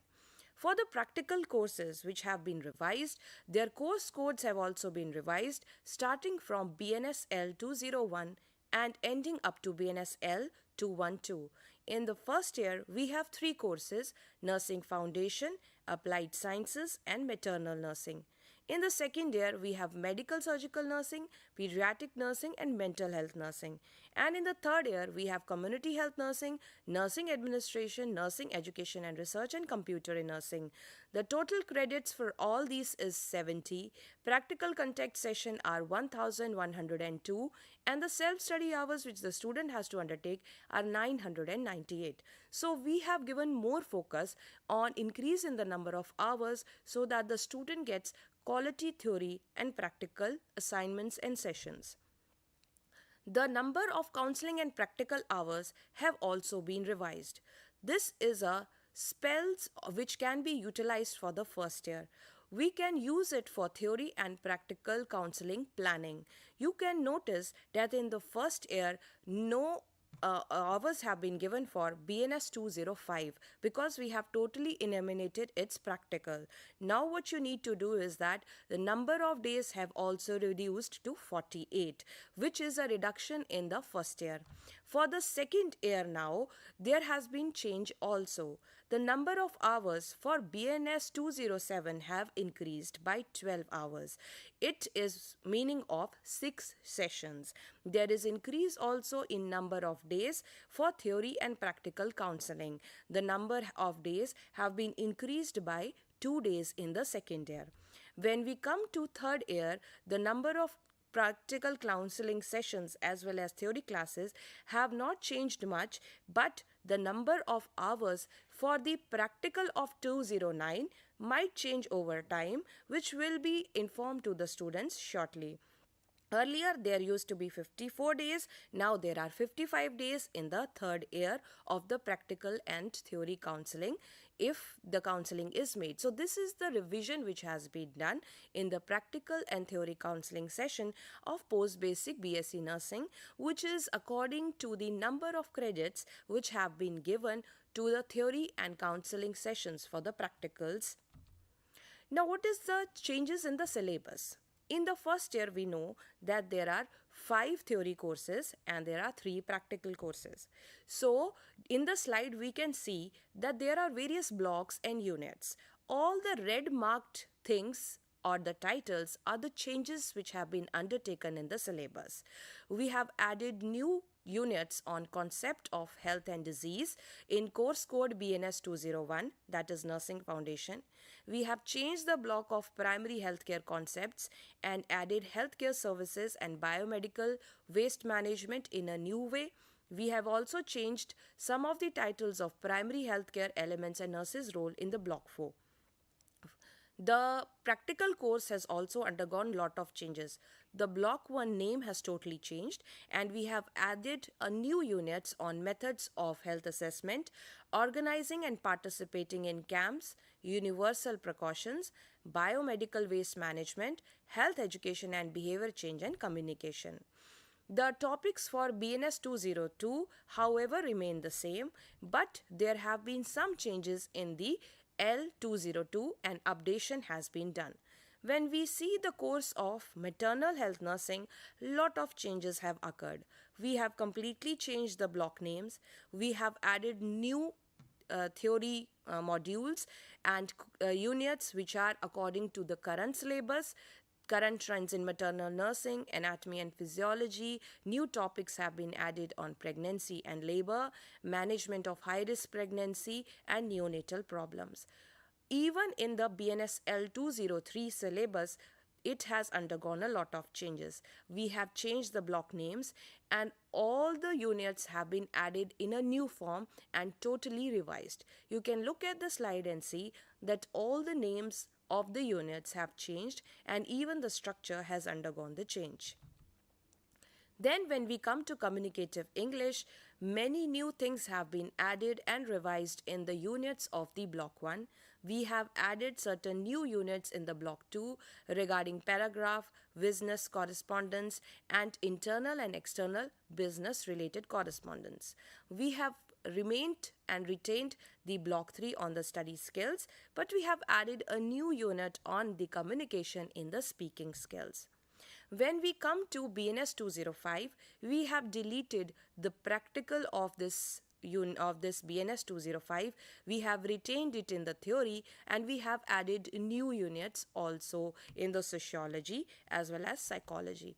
New units have been added and the practical has been deleted.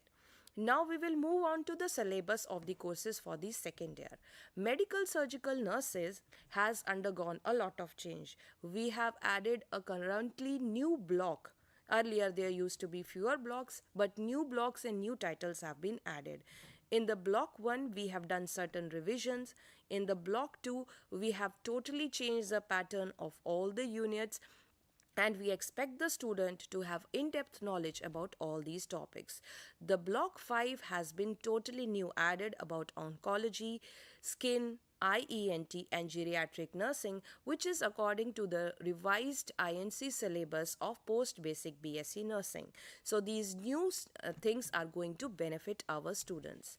In the BNSL, that is the practical of medical surgical nursing, we have added new units of role of nurse in fluids electrolytes. We have added certain specific diagnostic and therapeutic procedures, and we have added all new procedures and revised the old procedures for the various systems of the body, which is in the block 3. Then coming to the second course of the second year, which is BNS 207 Pediatric Nursing, it has also undergone a lot of change. We have increased his credits, and on the basis of those credits, we have improved on all the units. Block 1 has undergone change. New units on newborn and child health care concepts has been added. Preventive and social pediatrics has been added. Triaging and transport has been added. In the block 2, essential care of newborn has been added, management of high-risk newborn, common neonatal surgical emergencies, medical problems has been added. When we come to block 3, a new unit has been added on IMNCI, and when we come to block 4, a new unit on IENT disorders has been added. When we come to the practical of this pediatric nursing, neonatal resuscitation in a newer form as per revised format has been added. In the block 2, diagnostic and therapeutic procedure in pediatric nursing, 2 new units have been added on diagnostic procedures and journal and therapeutic procedures. The block 3 has been revised and 3 new units has been added. For the mental health nursing, we have undertaken and added substance abuse. We have also added perinatal psychiatric disorders and geriatric psychiatric disorders, which is need of the hour. And we have also added crisis and crisis management. In the practical of L208, we have added new units, and the block on community mental health psychiatric nursing has been added. For the third year, for the community health nursing, it has also been revamped totally. The block 2 is totally changed. The block 3 has totally changed with newer units. Block 4 has also changed. Block 5 is also changed with new administration and community health nursing format. Then the practical block is also undergone changes, but we are also in the process of adding newer facts into it. In the administration and management, BNS 210, we have added new units on staff development, in-service education, communication, and hospital information system. For BNS L201, we have added new sections on administration of nursing services and also what is the nursing responsibility in management and staff development. In BNS 211, which is on the research as well as education, we have added new things about nursing education, nursing curriculum development and implementation. We have also added newer techniques of sampling methods, data collection tools, and in-depth knowledge about the statistical methods has also been planned. We have also undertaken some changes in BNSL 211. Curriculum planning, instructional methods and media. we have added some fewer details to application of nursing research and application of statistics and presentation of data, and conducting of research study in a newer format has been added. Writing of a research report also has been added. When we come to BNSL 212, we have not added much of the things into it. However, the new Windows and the Microsoft technologies have been put into the computer in nursing program. These are the various kinds of courses which we have added into this program.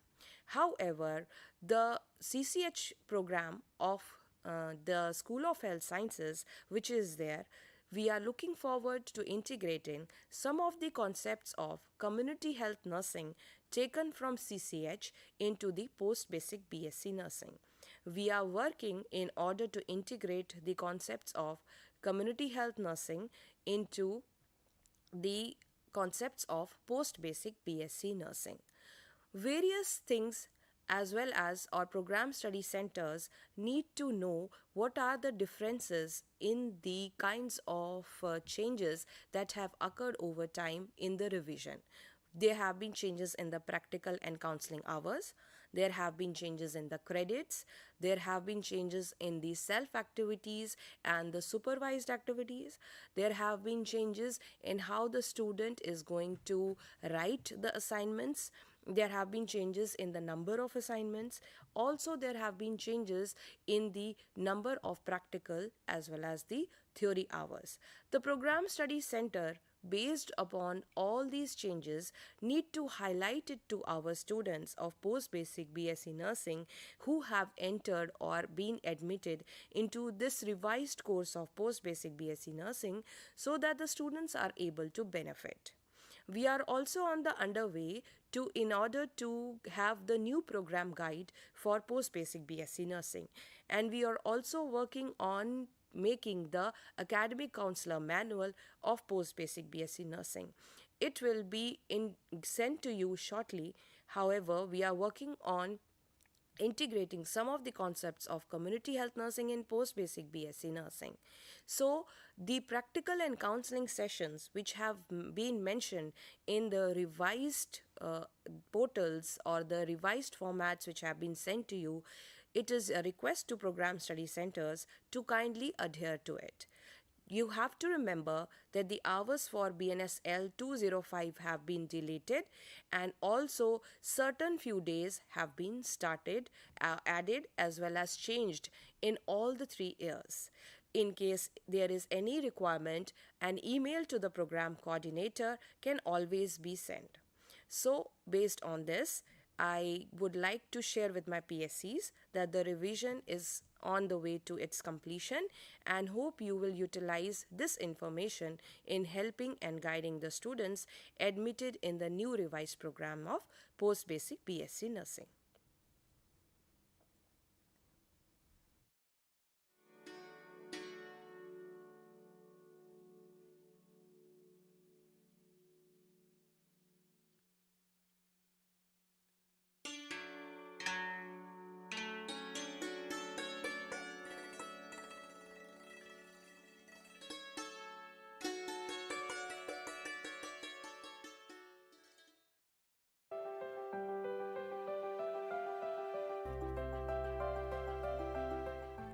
Are you a fresh graduate? Do you want to fulfill your educational aspiration by pursuing higher education in various interdisciplinary and multidisciplinary areas like environmental science, environment and occupational health, philosophy, sustainability science, folklore and culture studies? If yes, the School of Interdisciplinary and Transdisciplinary Studies offers various programs like Master's Program, Graduate Program, Postgraduate Diploma, Certificate and Appreciation Program. The school offers 5 Master's Program. Master of Science, Environmental Science. The eligibility criteria for MSc Environmental Science is Graduate in Science, BTech, BE, Agriculture Graduate, Forestry Graduate and Veterinary Graduate. school also offers Masters in Environment and Occupational Health, Masters in Sustainability Science, Masters in Philosophy, and Masters in Folklore and Culture Studies.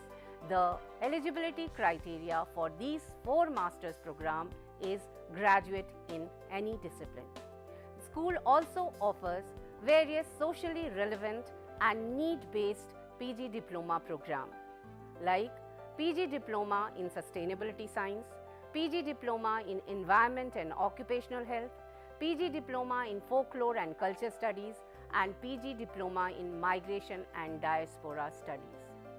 The school also offers PG Certificate in Climate Change and Avshist Prabandhan mein Praman Patra.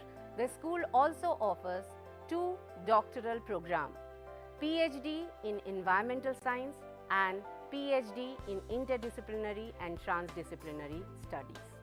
The school offers various innovative technologies and multimedia for providing a very excellent student support system.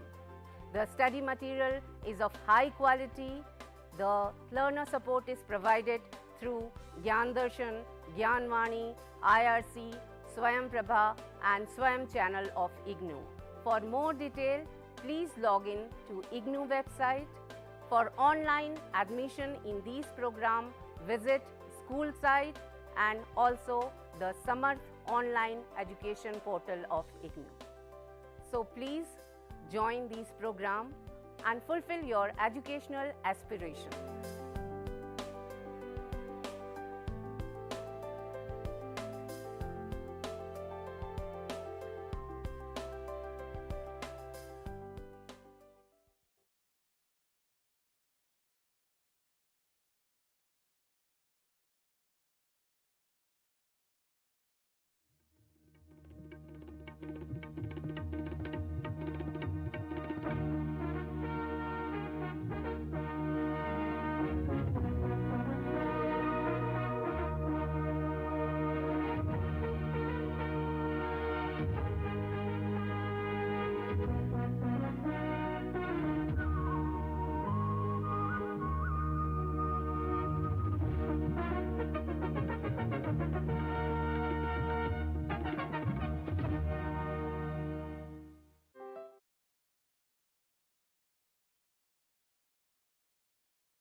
Hello learners, welcome to this live teleconferencing session of Indira Gandhi National Open University. Today we'll discuss one of the important topic from your BA Journal program, which is developed as per the choice-based credit system of UGC. And today's topic has been taken from education subject. From the education subject, the first course is BESC 131, course title is Education, Concept, Nature and Perspectives. From this course, one topic has been taken, that is contribution of Indian philosophers, particularly that is on Rabindranath Tagore. Friends, before starting our discussion, let me to introduce myself. I, Dr. Niradhar De, Associate Professor, School of Education, Indira Gandhi National Open University. On my personal behalf and on behalf of my school, that is School of Education, I welcome you all to this live teleconferencing session.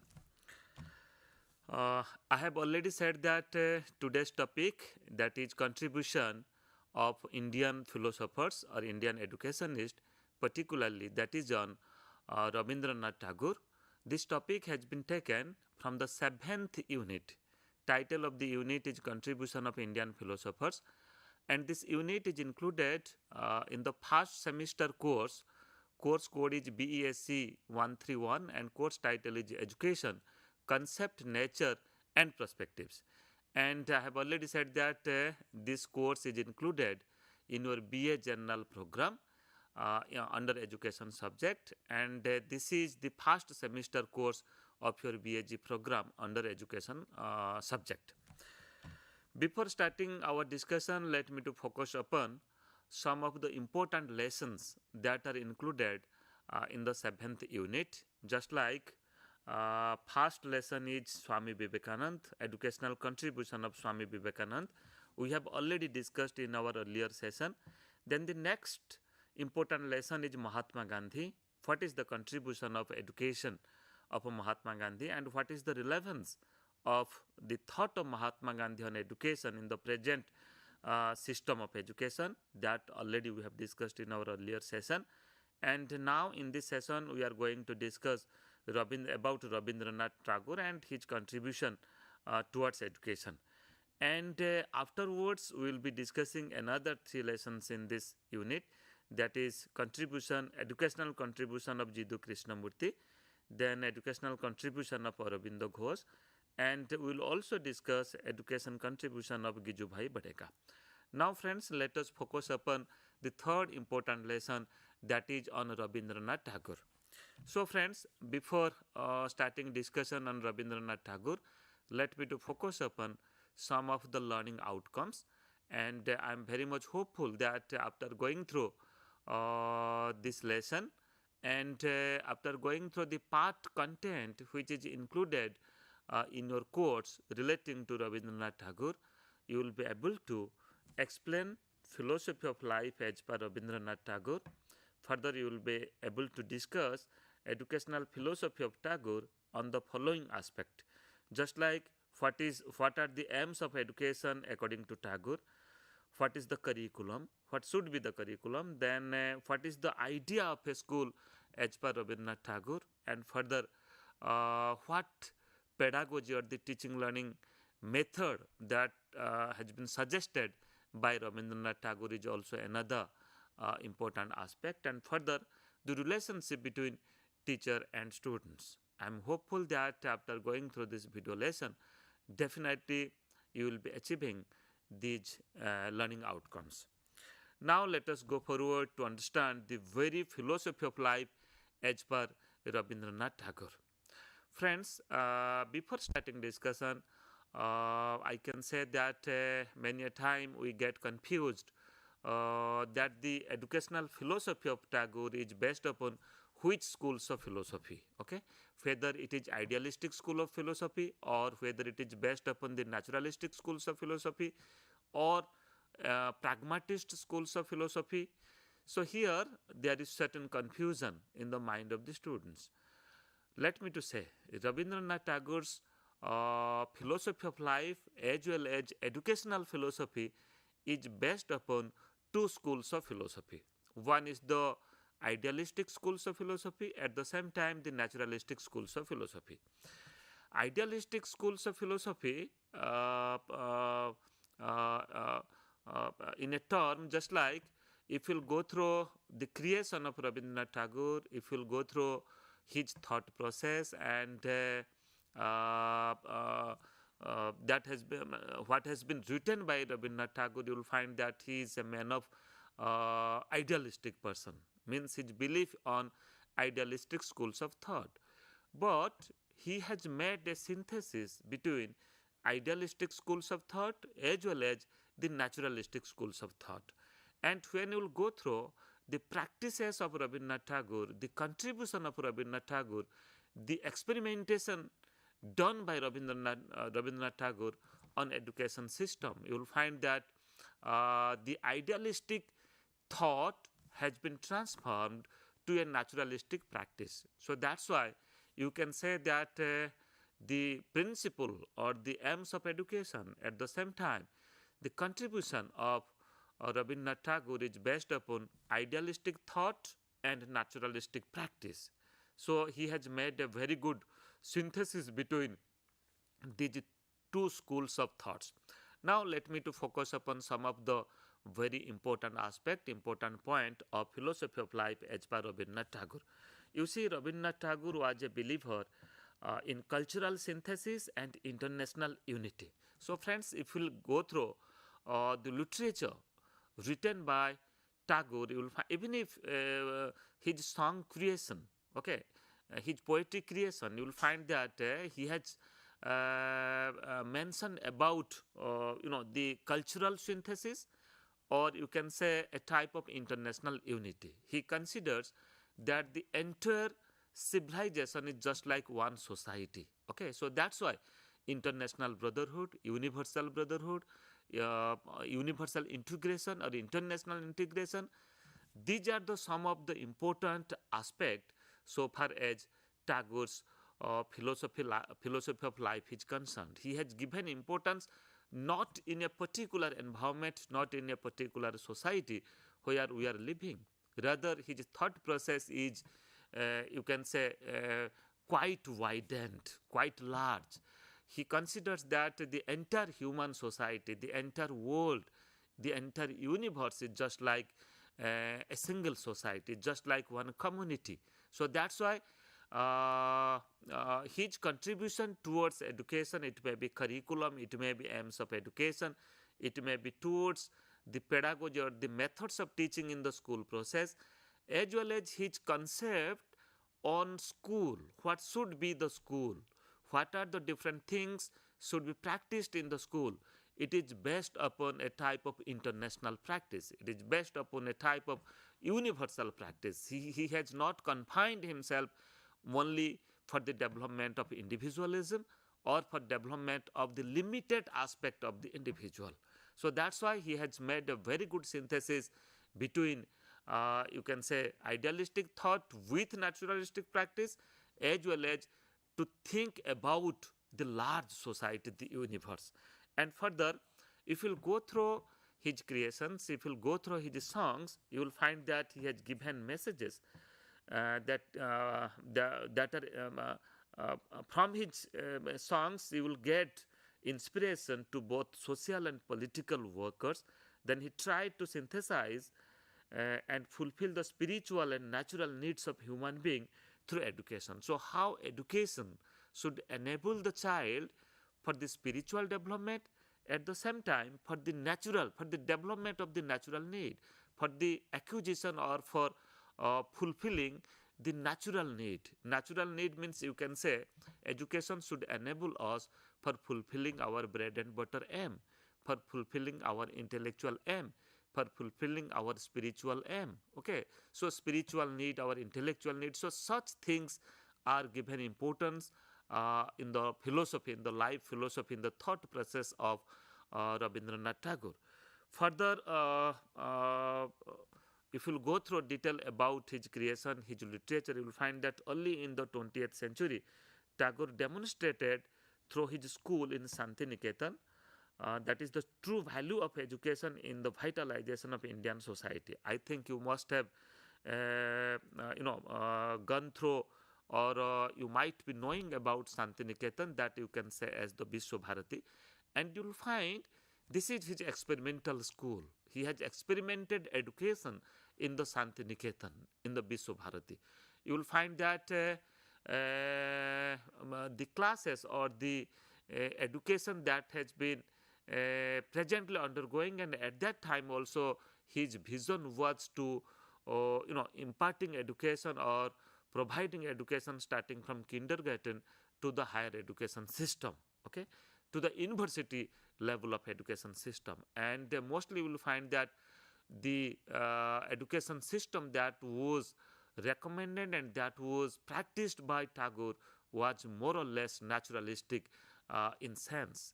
He had strong belief upon the individual child, upon the human child, that the child who is coming to this society, coming to this world, is coming with enough potential, okay, enough potential power, enough potential energy.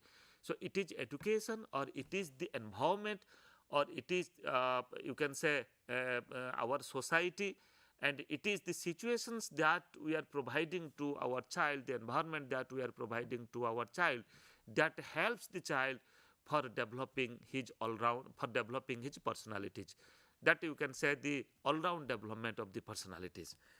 Further, if I'll go through in a very nutshell, if I will focus upon some of the important aspect of Tagore's philosophy of life, I can say that he has given importance upon humanism. So how to achieve the human values, how to respect the human, as well as how to become a good human who can contribute for the society, who can contribute for the development of the entire nation, for the development of the entire civilization, is, you can say, that was his philosophy of life. and further individualism as well as universalism. Try to understand. Individualism, he had the belief that unless the individual is developed in its fullest, unless the individual is developed in its totality, if there is if the individual is not developed in its totality, it is not possible for the development of the society. So individual development further helps for the development of the larger society. So that's why individualism is also one of the philosophy of life as per Tagore. He had given importance upon the development of the spiritual being, or the development of the intellectual aspect of the individual, and at the same time social development of the individual and other types of developments also. And at the same time he has also given importance upon development of universalism. That means we should education should help us to understand that the whole universe is just like a village, whole universe is just like a society, just like a group. And further, the other philosophy of life as per Tagore is just like spiritual harmony. So how to bring, how to develop, and how to achieve spiritual harmony in the society, in the human civilization. Spiritually, how we accept other. Okay, so that is also another important philosophy of life as per Tagore. And further, universal culture and universal brotherhood are also two important aspects. As he has worked for establishing and for keeping universal unity is his aim of life, aim of education as per Tagore, he has also given importance upon the universal culture. That means the culture that we are practicing, yes, we are practicing a definite culture in a definite situation or in a definite place, just like we the people are living in India, and we have a huge diversity here. It may be in terms of languages, it may be in terms of our culture, our tradition, our living style, and the other practices that we do at different parts of our country. Till then, we consider and we practice these diversities are just like strength. These diversities are not our weaknesses. We consider that all these diversities are our strength. So accordingly, Tagore, in his life philosophy, he has given importance upon the universal culture. He considers that the culture that we are practicing, it is not simply our culture. Rather, with practicing our own culture, we should give respect to other culture. We should understand other culture. So how people live, how people, you can say, practice, or what are the different other languages, how people live life in other situations, in other geographical conditions, in other countries, in other part of this world. So that's why he has given importance upon the universal culture. That means there is one culture that's called as the universal culture. So that culture is mine, and that culture is for the people, those are living in other countries. So it means to understand each other's cultures and to respect each other's cultures is one of his philosophy of life. And further, he was the strong believer of universal brotherhood. Okay, so the entire nation, the entire society, the entire civilization are just like we are related with a type of relationship that's called as brotherhood. And further, if I'll go through educational, particularly educational philosophy of Tagore, let me to go through some of the important points that what he has said, particularly on education. Tagore says education is an all-round development of an individual in harmony with the universe. So education is the power that brings all-round development of the individual. His educational philosophy is based upon blending the idealistic principles with some naturalistic practices. I had already said that he had made the synthesis between idealistic schools as well as the naturalistic schools, or the naturalistic thought process. So that's why, though he's a strong believer of the idealistic schools of thought, but his practices, his experiments, you will find that it is some extent it is based upon a naturalistic practice, because his experimentation on a school practice, teaching learning process is in Santiniketan, that's called as the experimental school, and in the Tapoban, in the forest, in the jungle, how the children, how the teacher will teach the disciples or teach the students, and how the students acquire knowledge and practice that knowledge for their own development, and how they acquire skills when they come in contact with the natural environment. And he strongly believed that the natural environment is having the power. The nature is having the power that can bring changes, or that can teach the learner, that can teach the students for their development. So that's why he had very nicely, he had made synthesis between the idealistic thought and the naturalistic practice in education. And further, according to Tagore, children should be brought up in an atmosphere of freedom, and every child should come direct contact with the nature. If the child is not coming contact with the nature, and if the child is living in a limited surrounding, in a limited environment, and if the child is suppressed by some means, then fullest development of the child is not possible. So that's why much direct contact, if you are providing to the child, to come contact with the environment, to come contact with the society, to come contact with the societal people, come contact with the cultural practices that we are doing, that we are practicing in different societies, then definitely that will help the child for their own development. Okay, and when the child will develop in its fullest, then definitely there will be the development of the country, there will be the development of the entire human society, there will be the development of the entire civilization. And further, he says that Tagore was a spiritualist as well as a naturalist. So he was a strong believer of the spiritualist or spiritualism. At the same time, his practice is based upon the naturalistic thought, or his experimentation is based, his experiments on education is based on nature. Okay, so how nature teach the child, what is the power of the nature, how nature prepares the child for living their future life. Okay, and further we can say that his patriotism and nationalism leads to internationalism in his educational endeavor. So the sense of patriotism and the sense of nationalism further should take a place or take a shape just like internationalism. Okay, so I have already said that how to believe and how to consider and how to keep faith that the entire nation, entire civilization is just like one society. Further, particularly if I'll go through some of the important points, particularly on aims of education as per Tagore, I can go through these points just like education should be real and create complete individual in terms his or her emotion, sense and intellect.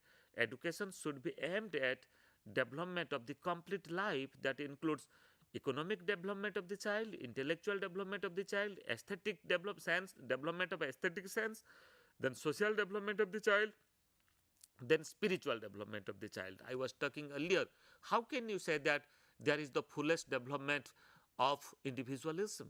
How can you say that there is the total or the all-round development of the personality of the child?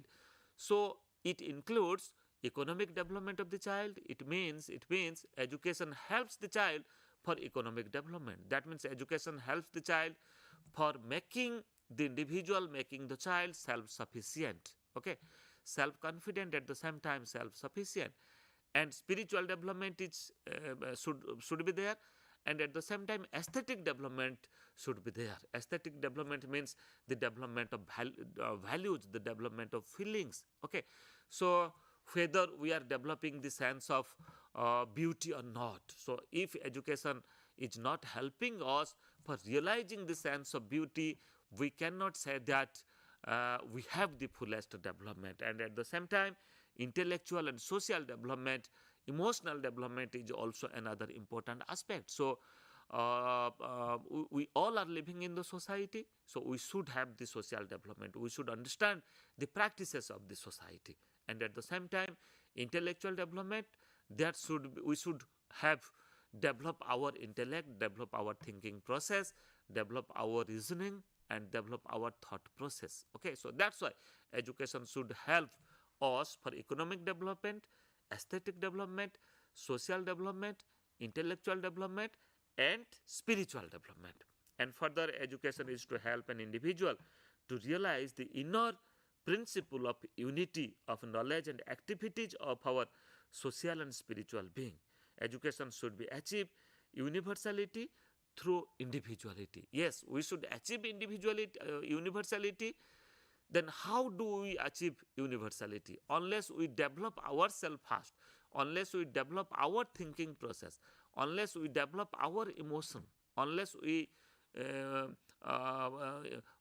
develop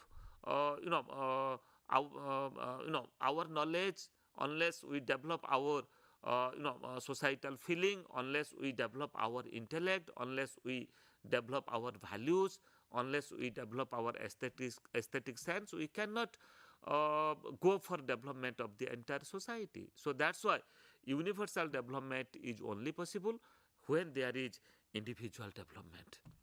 Then further, Tagore's ideas on curriculum, he has given his suggestions that what should be the curriculum, what type of curriculum should be practices in the education system, in the schooling. Just like he has given importance that curriculum should be spiritual, should provide certain spiritual knowledge and spiritual, you can say, practices.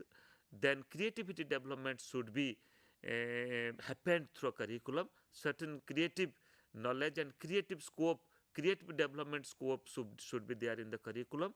Then aesthetic vocational curriculum, vocational education in the curriculum. Our curriculum should help the child for vocational developments, for development of skills and competencies, for the development of creative abilities of the child, for the development of spiritual development of the child. So it should be the part of the curriculum. It may be school curriculum or it may be university education curriculum. And further, he has also given importance upon holistic development of an individual. I have already said that development of the totality of the individual. Okay. Then further, development of art, dance, drama, music, craft, and practical skills are also equally given importance by Tagore.